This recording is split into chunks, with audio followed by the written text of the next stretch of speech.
ما ذكروا أنه غاية الإسقاط أغا چې ذکر دی په کتابونو کې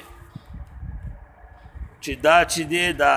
قول الى المرافق چې دی په قرآن مجید کې چې راغلی دی دا غایه د اسقاط دا یعنی آخر دی چې په دې باندې وینځل ساقطیږي کومه مسله چې هغه دا فمشهور في الكتب فلا نذكره هو کتابونو په هغه باندې تفصیلات بیان کړي هغه موږ دلته هغه مسله نه ذکر کوو یو بیل بحث دی هغه موږ نه ذکر کوو دا تیره خبره خود دې شوه چې څنګل په لاس کې شامله ده که نه ده د امام ظفر صاحب د اختلاف په وجه باندې جوابات ورکړه ورته اوس خبره د دې ده چې آیا خنګر هم هغه نه مني چې په هغه کې شامل دی په خپو وینځلو کې نو ثم الکعب هر چې خنګر دی اوس خنګر چشته وایي دا که نه فی روایت هشام عن محمد هشام د امام محمد صاحب نه یو روایت کوي چې هو المفصل الذي دا بند د خپې فی وسط القدم چې په منځ د قدم کې راځي په منځ د قدم کې راځي دا شاته ځای ښیي عند معقد الشراک کوم ځای کې چې د کیړۍ بند تړل کیږي کیړۍ پټه چې په کوم ځای کې تړل کیږي هغه وایي کعب دې ځای ته ویلی شي لكن الأصح لیکن صحیح روایت چه دی انها العزم الناتی چې دا هغه راوته اډوکې دی هغه راوته اډوکې دی الذي هغه راوته اډوکې ينتهي الیه چې انتها راځي خلاصیږي هغې ته چې عزم الساقي اډوکې د پنډۍ د دې پنډۍ دا اډوکې چې په کوم ځای کې ختمیږي او په دې ځای کې دا راوته کوم اډوکې دی دغه ته کعب ویلی شي وذلك او په دې باندې یعنی دا چې مراد د دې نه دغه اډوکې دی او دا د هشام والا قول صحیح نه دی په دې باندې دلیل څه دی لانه تعالی ځکه خدای پاک چې دی اختار لفظ الجمع في اعضاء الوضوء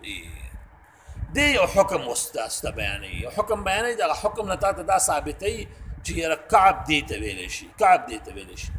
عربانو کې یو عام اصطلاح ده هغه دا ده چې د جمع لفظ چې د جمع خلقو د پاره استعمال شي د جمع لفظ چې د جمع د خلقو د پاره استعمال شي پوه شئ مراد د هغې نه فرد یو کس ته د یو شي رسېدل وي مثال خبره وایي خلک په خپلو موټر سایکلونو کېناستل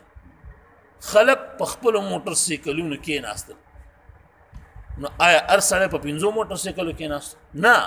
خلک په خپلو موټر سایکلو کېناست یعنې هر سړی په هماغه خپل موټر سایکل کېناستو نو چې دلته خلک هم جمع لفظ استعمال شو موټر سایکل هم جمع لفظ استعمال شلو کله چې حکم د جمع په جمع باندې راشي مراد د دې څه کېږي چې هر فرد هغه خپل یو فرد ته ورسېدلو دا یو قانون دی خدای پاک هم دلته وایي فامسحوا تاسو ټول مسح وکئ برؤوسکم په سرونو باندې نو مراد خو دا نه دی چې یو کس راپاڅېږي په لس سرونو باندې مسح وکئ دا خو مراد نشي کېدی که نه دی وایي چې ګوره دلته خدای پاک جمع نو دلته دا خبره به اوس راځي اختاره خدای پاک مختاره کو لفظ د جمع په چی کې په اعضاء الوضوء په اعضاء د اوداسه کې لفظ د جمع اختاره کو فاغسلوا وجوهکم وینځئ تاسو ټول وجوهکم خپل مخونه تاسو هم جمع مخونه هم جمع وایدیکم تاسو خپل لاسونه وینځئ الی المرافق تر څنګلو پورې لاس تر څنګلې نه لاسونه تر څنګلو پورې داسې خدای پاک ذکر کړ نو وایي خدای پاک لفظ د جمع اختیار کو په اندامونو د اوداسه کې فاریده نو مراد شو چې بمقابلة الجمع بالجمع چې مقابله د جمع سره رااله یعنی جمع خلق د جمع حکم سره یو ځای شول چې وشي بانقسام الاحادي على الاحادي تقسیم بشي یو په یو باندې کله چې راغللو چې مقابله د جمع په جمع باندې نو چې وشي تقسیم بشي یو تا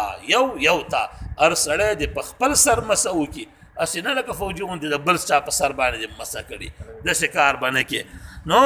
یو د شي نو څه به شي مراد به شي چې نو واختاره او دلته بیا خدای پاک څه مختاره کو خدای پاک فی الکعب په خنګري کې لفظ الاثنين ورا فاغسلوا وجوهكم وینځئ مخونه وینځئ تاسو ټول مخونه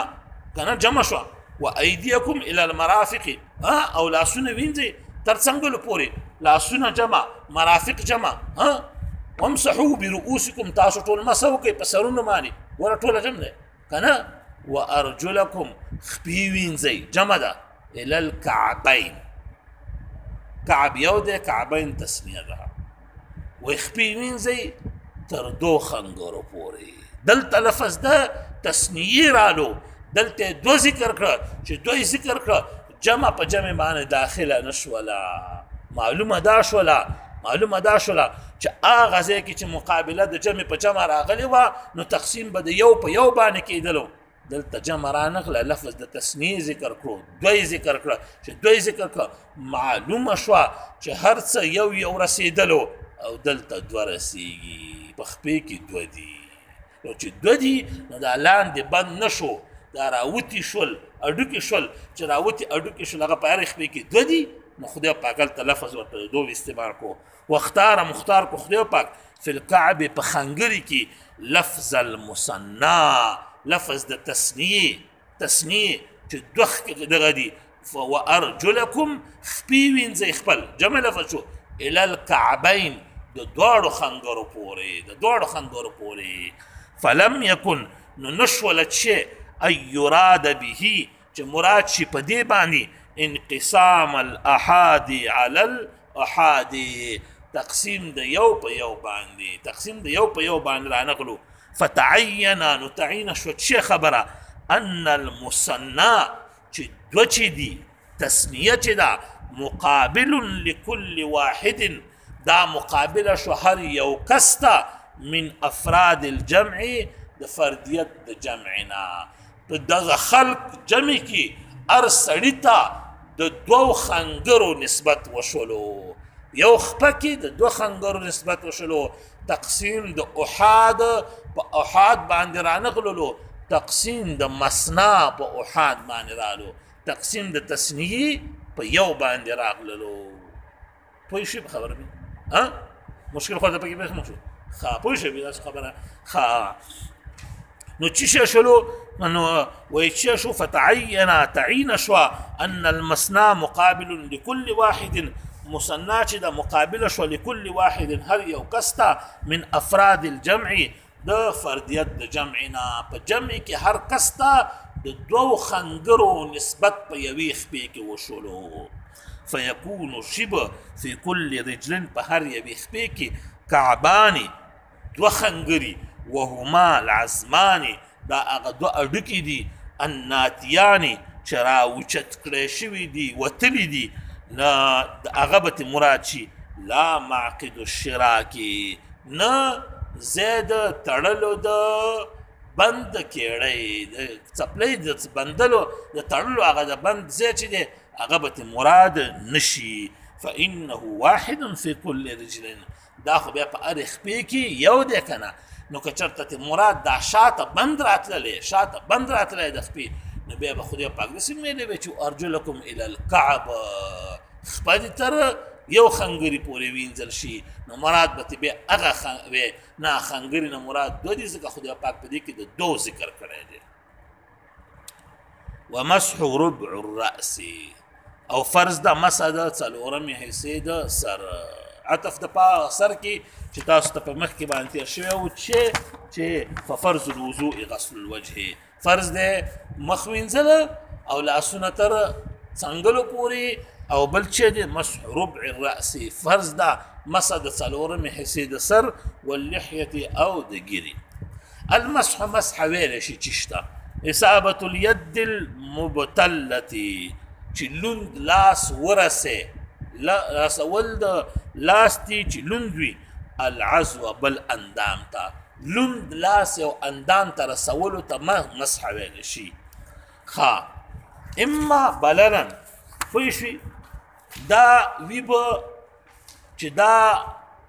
لوندوالی چې دی دا به وي یأخذه من الاناء چې یا به یې د لوښي نه اغستی یعنې اوبو ته به یې لاس نیولی اوبو نه به یې ځان دا لاس لوند کړی او بللا یا به دا لوندوالی پاتې وي په دې لاس کې باقیا چې باقي به وي فی الید په لاس کې بعد غسل عضو پس د وینځلو د یو اندام نه من المغسولات خو هغه اندام به همداسې اندام وي چې هغه به وینځل شوی وي مسه کړی شوی به نه وي یو بل اندام دی هغه تا په دې لاس باندې وینځلی دی نو د هغې نه دی په لاس باندې لوندوالی پاتې یا به داسې لوندوالی ستا په لاس پاتې وي او یا به دا لوندوالی داسې وي چې تازه به یې اوبو نه لوند کړی په هغې باندې پاتې ولا یکفي او نه پاک دی کفایت نه کوي دپاره د مسح البلل الباقي هغه لوندوالی هغه نمی لوندوالی چې پاتې شوی وي په یده په لاس د اودس کوونکي کې بعد مسح عضونا د اندام د مسح کولو نه وروستو دا کم د مسح نه وروستو چې په لاس باندې لوندوالی پاتې دی دا لوندوالی اجابت د دې نه کوي چې په دې د بله مسح وشي نه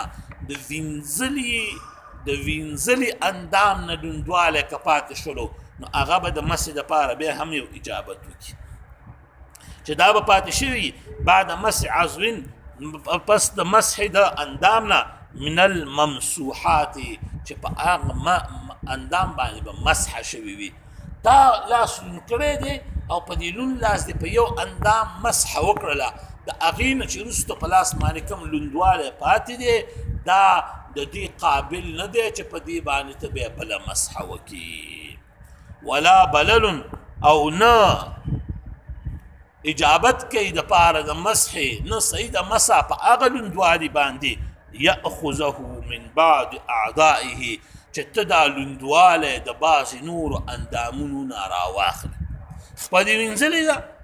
خپه دې وینځله خپه دې لمده ده او ته اوس مسح کښېنه یا خپه خو مې لمده ده او په دې باندې لاس راکاږلو چې لاس مې لوند شي او په دې باندې په بل ځای باندې مسح وکړه نو دا به مسح نه شي ولې هغه مستعملې اوبه دي او په مستعملې اوبه د بل شي دپاره به نه استعمالیږي سواء برابر خبره ده كان ذلك العضو مغسولا او ممسوحا خوا که دا خبره ده چې که دا اندام چې کوم لوندو او د هغې نه تا د مسح دپاره بې لاس لمدولو که هغه وینځل شوی و او که هغه مسح شوی و مثال ګیره دا تا مسح کړې ده او دا لمده ده په دې لاس راکاږل چې دې نه به لاس لوند شي او دا پټۍ مې په کوم ځای لګېدلې په دې به پسې مسح وکړمه نو هم نه ده صحیح لاس دې وینځلی دی او په دې لاس باندې تا بیا لاس راکاږلو چې دې نه به زه لاس لوند کړمه او دلته پټۍ ده په دې به پې مسح وکړمه یا به په سر تې مسح وکړمه یا به په ګیره تې مسح وکړمه یا به تې په موضوع باندې مسح وکړمه نو دا مسح به بیا صحیح نه شي که هغه ته دا لوندوالی د دې لاس دپاره د وینځل شوي اندام نه راخلي او که د مسح شوي اندام نه راخلي دغه لوندوالی چې په کوم نه ته بیا دا لاس لمدې د سپېرهتوب د لاسه نو که دا هغه اندام د وینځلي په وجه باندې لوندو او که د مسح شوي په وجه باندې لوندو خو د هغې نه ته دا کار نشي کولی چې لاس ورباندې بیا راکاږي او په هغه لوندوالي باندې بیا ته بله مسح وکړي وکذا فی مسح الخف همدقسې حکم دی په مسح د موضوع کې هم د موضوع مسح دپاره هم ته دقسې نشي کولی چې د بل اندام د لوندوالي نه بیا ته د مسح دپاره لاس لوند کړي او په هغې مسح وکړي